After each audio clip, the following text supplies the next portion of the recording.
దూలం లెక్క పెరిగితే కాదు, దూడకున్న బుద్ధాన్ని ఉండాలని హరీష్ రావు మొన్న అన్నాడు.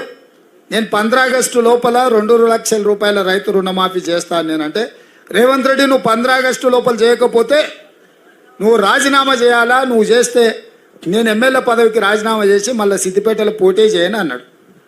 నేను ఆ సవాల్ను స్వీకరించి, మంచిది హరీష్ రావు గారు, నీ సిట్టి జేబులో పెట్టుకో రాజీనామాది, 15 ఆగస్టు తర్వాత సిద్దిపేటకు నీ శని వదులుతుంది, చింతమాడికలు పోయి చింతశెట్టు కింద వండుకో అని చెప్పిన. ఇవాళేమంటుండే అమరవీరుల స్తూపం దగ్గరకు పోయి, దాన్ని కూడా ఆయనకి ఎప్పుడు మోసం చేయాలనిపిస్తే ఆ మోసానికి ముసుగు అమరవీరుల స్తూపం, దాన్ని వెనకాల దాచుకొని అబద్ధాలు చెప్తాడు. ఇన్ని రోజులు ఎప్పుడైనా అమరవీరుల స్తూపం కాడిపోయిందా? ఇవాళ పోయి చెప్తున్నాడు ఈ రైతు రుణమాఫీ కాదు ఇంకేంటి ఒక కండిషన్లు చెప్పి ఇవన్నీ చేసి ఇంత పెద్ద లేఖ రాసుకొచ్చారు. రాజీనామా లేఖ అట్లా ఉండదు. నాకు ఎవరో చూపించారు, మొత్తం సీసపత్యం రాసిండు అందులో, వాళ్ళ మామ చెప్పిందంతా. రాజీనామా లేఖ ప్రిస్క్రైబ్డ్ ఫార్మెట్లో స్పీకర్ గారు ఒక ఫార్మెట్ ఇస్తాడు, దాంట్లో ఒక్క పదము పొల్లు పోయినా ఆ కాగితమే చెల్లదు. మళ్ళీ ఈయన సీసపద్యం అంతా రాసుకోవచ్చండి. సీసపద్యం రాజీనామా పత్రం చెల్తుందా? పెద్ద తెలివి అనుకుంటుండే ఆయన.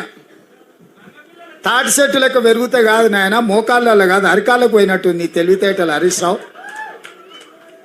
ఇప్పుడు కూడా నేను చెప్తున్నా హరీష్ రావు, నీ సవాల్ను స్పష్టంగా మేము స్వీకరిస్తున్నాం. 15 ఆగస్టు లోపల 2 లక్షల రూపాయల రుణమాఫీ చేస్తా, నీ రాజీనామా రెడీగా పెట్టుకో.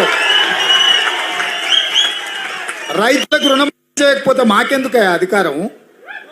ఈ రైతులకు రుణమాఫీ చేయకపోతే ఆ రైతులు ఎవరు? మా వాళ్ళే కదా, మా కుటుంబాలే కదా, మా పరివారమే కదా. వాళ్ళ కోసము అయితే 30,000 40,000 కోట్లు అవుతుంది. కానీ ఏమవుతుంది? నువ్వు కాళేశ్వరం దోసుకున్న 1,00,000 కోట్ల కంటే ఎక్కువనా? హైదరాబాద్ చుట్టూతో నువ్వు ఆక్రమించుకున్న వేలాది ఎకరాల కంటే ఎక్కువనా?